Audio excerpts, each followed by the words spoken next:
Case number 91-304. I sentence you to death. Your wife and kids get I would ask that you would right point to his office. How many people have you killed? Lord, I don't know. 20? Probably. 30? It's up there. 50? You know, you're pushing your luck. That's why I hate you, motherfucker! I hate you! Nothing's under control! Don't with me, I killed you, look at me!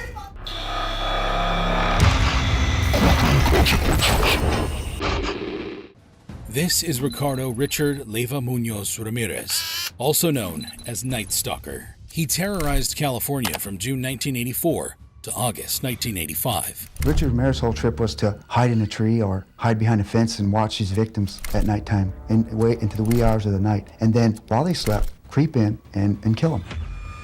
Ramirez endured a traumatic and abusive childhood that shaped his gruesome interests. He delved into Satanism and the occult, often fueling his actions with cocaine. Did the drugs affect his brain functioning? Did it affect the way he saw the world? Probably, but it wasn't causative. It didn't lead to make him kill. He was already primed. Ramirez committed a horrifying array of crimes, ranging from burglaries to sexual assaults. The greater Los Angeles area, and later, the San Francisco Bay Area, were gripped in fear for 14 long months. The violence he exhibited horrified even seasoned police officers. Well, he took a woman in her 60s and her to death with his foot, leaving an imprint of a shoe on the side of her face. From that to just executing somebody upon walking into a room after he entered a house. He strangled, he used a ligature, he used a tire iron on a young girl. Ramirez would often force victims to profess love for Satan, using fear to manipulate and control them. One of Richard Ramirez's particularly horrifying crimes occurred in April 1984, when he murdered 9-year-old Mei Lung in San Francisco. 9-year-old Mei Lung was found dead in the basement of her apartment building where she lived in the Tenderloin. A DNA sample collected in 1984 at the crime scene, they were able to match it with his DNA. Ramirez's reign of terror came to an end when passersby identified him, chased and apprehended him in East Los Angeles. The angry mob severely beat him until the police intervened and took him into custody. What have you been arrested for? Sit up. How long ago? What's your name? However brutal the slaying was, wait till you hear how he justified the murder. In court, Ramirez was convicted of 13 counts of murder. Throughout the trial, Ramirez never showed any remorse for his horrendous crimes. Parasites. You don't understand me. You are not expected to. You are not capable of it. I am beyond your experience. I am beyond good and evil. Legions of the night, night breed.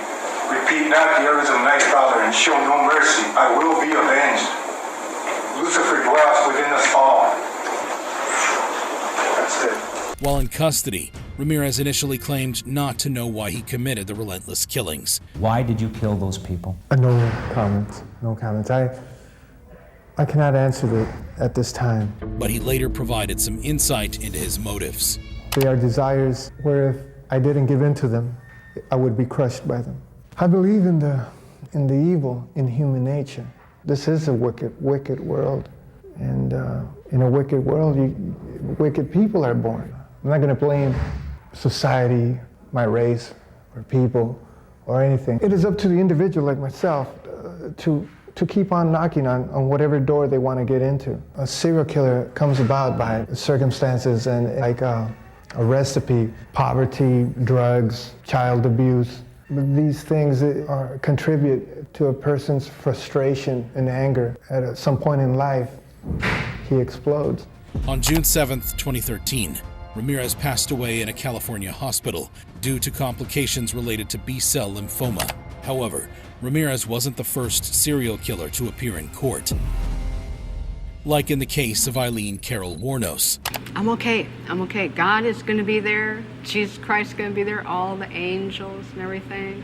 And, you know, whatever's on the beyond. I think it's going to be more like Star Trek, beaming me up into a space vehicle, man. Wuornos carried out a series of murders while working as a sex worker along the highways of Florida from 1989 to 1990.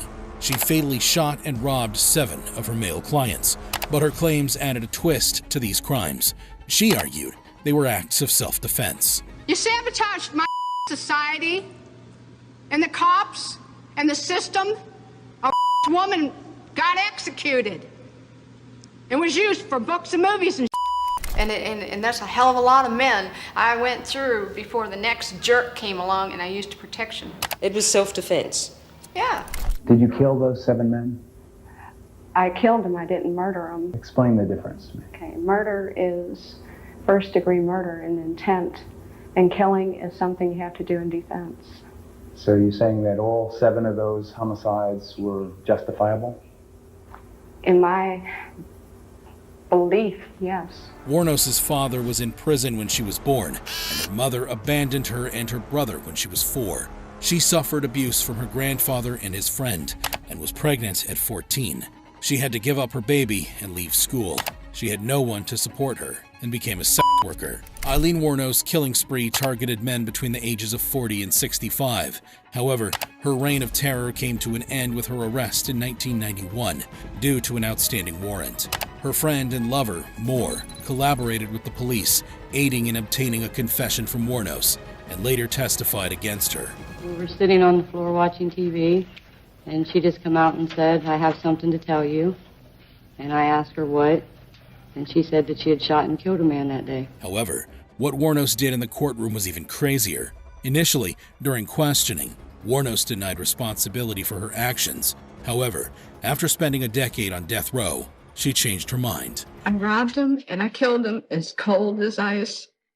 And I'd do it again too. And I know I'd kill another person because I've hated humans for a long time. There's no sense in keeping me alive because I just would absolutely kill again. I've got too much anger, too much hatred in me. Let's say the cops were following you. Yeah. Let's say they were following you and they did everything that you're saying they did.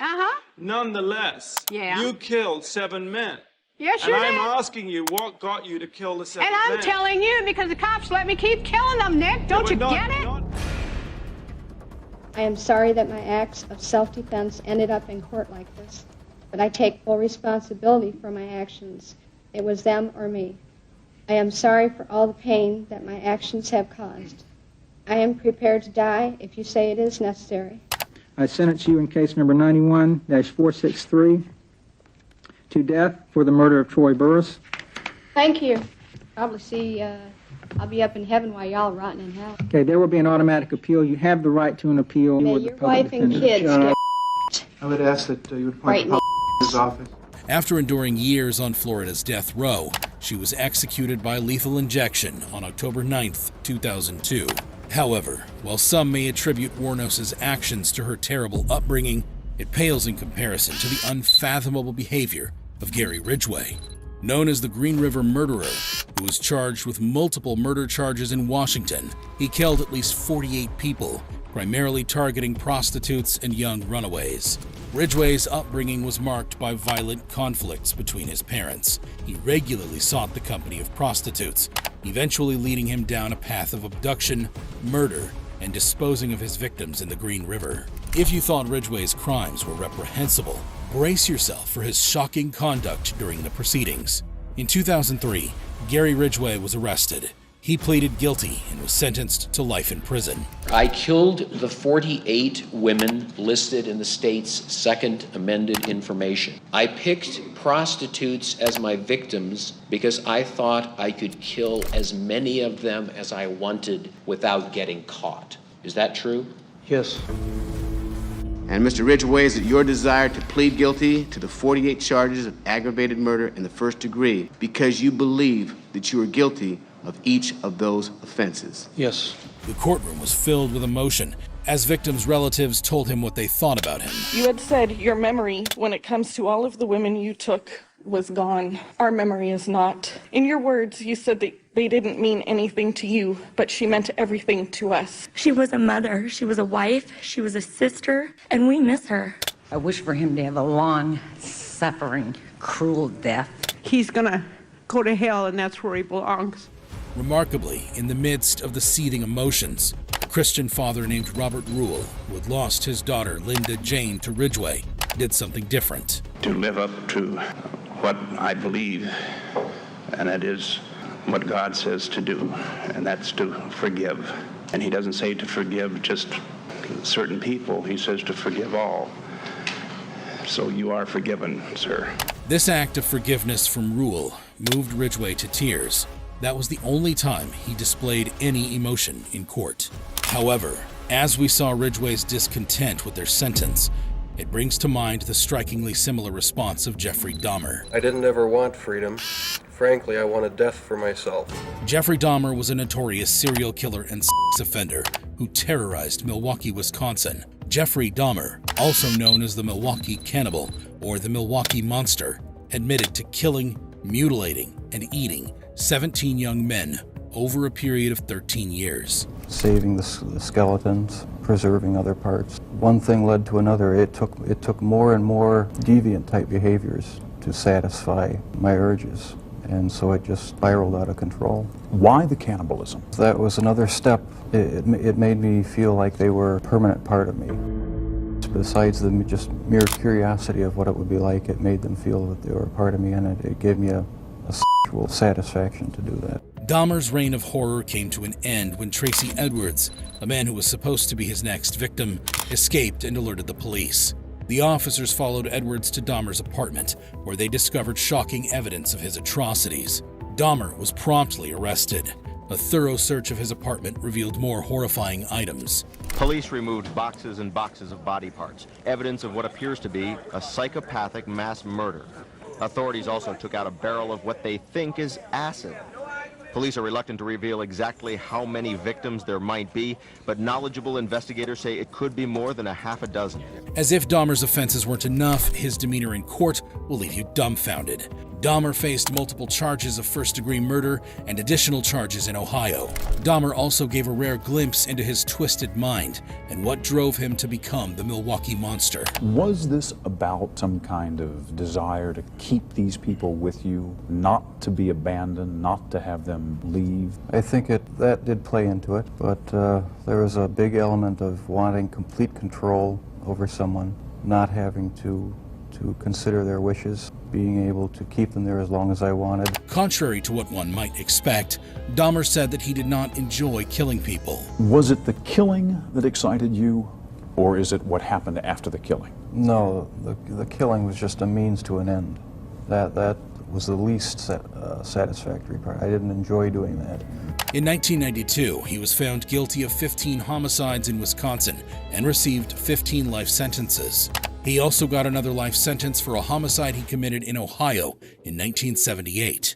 Dahmer showed little remorse, even as victims' families tore into him. Did you ever stop to think that this is someone's brother, nephew, uncle, cousin, grandson, or just someone's friend? You almost destroyed me, but I refuse to let you destroy me. I will carry on. You destroyed the baby of the family, and I hope you go to hell. This is how you act when you are out of control. I don't want to ever see my mother have to go through this again. Never, Jeffrey. Jeffrey, I hate you, motherfucker. I hate you. This is out of control. Don't with me, Jeffrey. I kill you. Look at me, motherfucker. I didn't ever want freedom. Frankly, I wanted death for myself. This was a case to tell the world that I did what I did not for reasons of hate.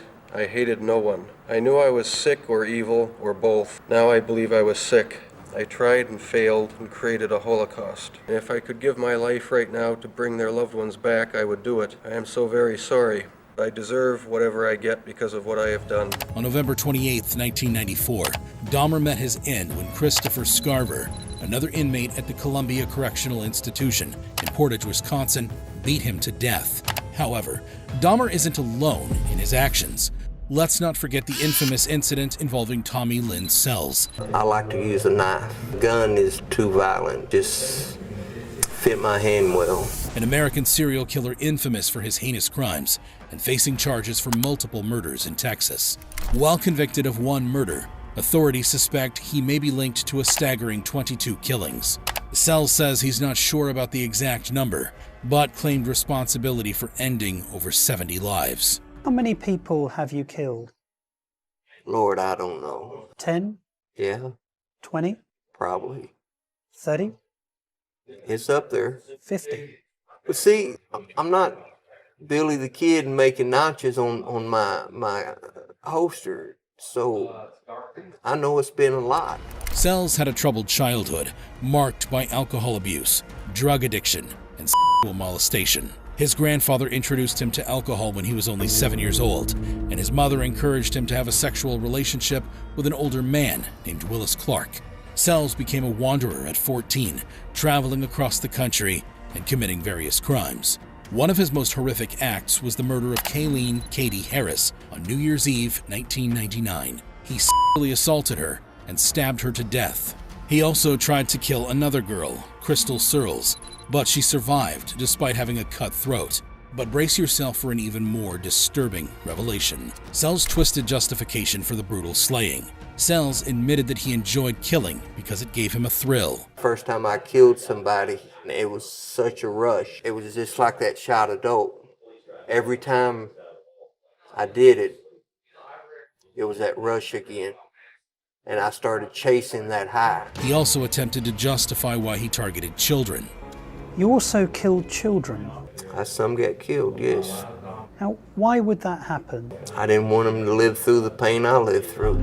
Sells met his end on April 3rd, 2014, when he was executed by lethal injection at the Texas State Penitentiary. He stopped moving after less than a minute, and he was declared dead after 13 minutes. I suffer more here than I'll ever suffer in that grave. I have to live with it every day now. When they kill me, at least I'll be free then. If you thought these reactions were shocking, you'd be amazed at this video of 6 moms reacting to life sentences.